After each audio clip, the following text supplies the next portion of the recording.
ជំរាបសួរក៏ដូចជាសួស្តីពុកម៉ែបងប្អូនទាំងអស់គ្នានេះគឺជាសកម្មភាពនៅក្នុងថ្ងៃរៀបអាពាហ៍ពិពាហ៍របស់ប្អូនស្រីភូមិចង្គីមនិងប្អូនប្រុសស្នារិសានៅក្នុងភូមិកណ្ដុលឃុំស្ពានស្រែងស្រុកក្នុងស្រុកខេត្តបន្ទាយមានជ័យហើយនេះគឺជាសកម្មភាពនៅពេលល្ងាចនៃការចោះរោងគឺថាពុកម៉ែបងប្អូនពូមីជាតែគាត់បានចូលរួមលេងកម្សាន្តដោយសារតែតាមទីជនបទគឺថាពួកគាត់បាន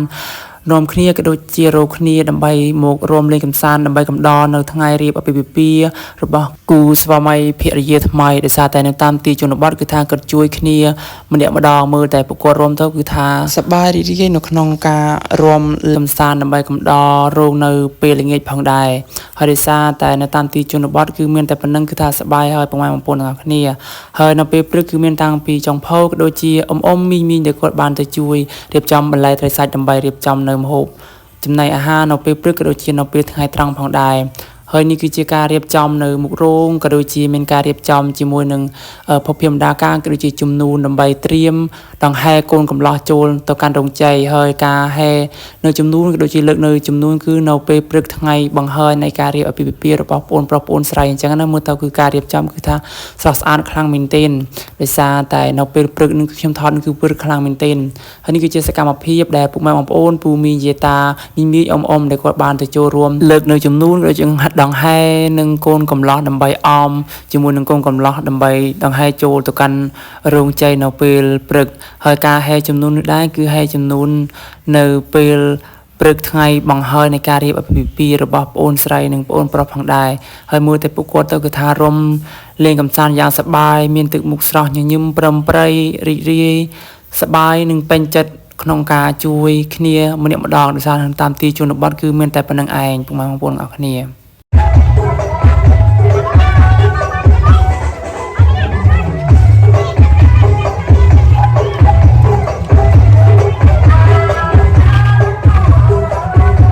ហើយនេះគឺជាសកម្មភាពដែលពុកម៉ែបងប្អូនពូមីយាតាគាត់បានដង្ហែកូនកំឡោះមកដល់មុខរោងជ័យហើយគឺថាពួកគាត់បាននាំគ្នារួមនៅខាងមុខរោង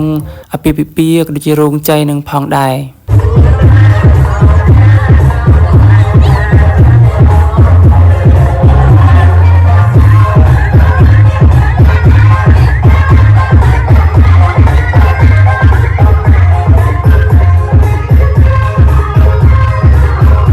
បន្ទាប់មកគឺពួកគាត់បានចូលទៅកាន់រោងជ័យហើយនេះគឺជាសកម្មភាពនៃការរួមដើម្បីបេះផ្លែឈើយកទៅជូនលោកមេបានៅក្នុងពេលវេលាព្រឹកនឹងផងដែរ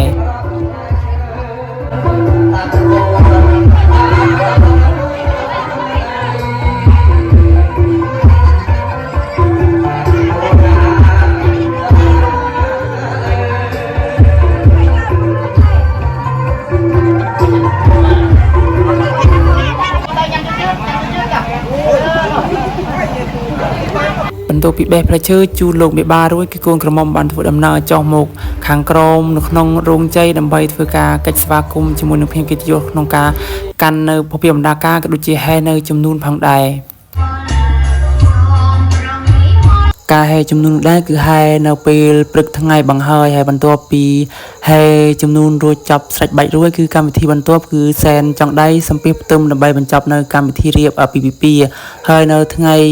ត្រង់គឺកម្មវិធីមួយទៀតគឺអញ្ជើញភ្ញៀវកិត្តិយសដើម្បីពិសាភោជនាហារនៅពេលថ្ងៃត្រង់ផងដែរហើយអរគុណពុកម៉ែបងប្អូនទាំងអស់គ្នាសម្រាប់ការទស្សនាវីដេអូរបស់ខ្ញុំពីដើមដល់ចប់បើសិនជាមានពាក្យសម្ដីឬកាយវិការត្រង់ណាមិនសមរម្យក៏សូមខន្តីអភ័យទោសពីសំណាក់ពុកម៉ែបងប្អូនទាំងអស់គ្នាជាអ្នកទស្សនាវីដេអូរបស់ខ្ញុំផងហើយជូនពរពុកម៉ែបងប្អូនទាំងអស់គ្នាឲ្យរកទទួលទានមិនបានសុខសុវត្ថិភាពធ្វើដំណើរទាំងផ្លូវចិត្តទាំងផ្លូវឆ្ងាយអរគុណជម្រាបលាបាយបាយជួបគ្នានៅ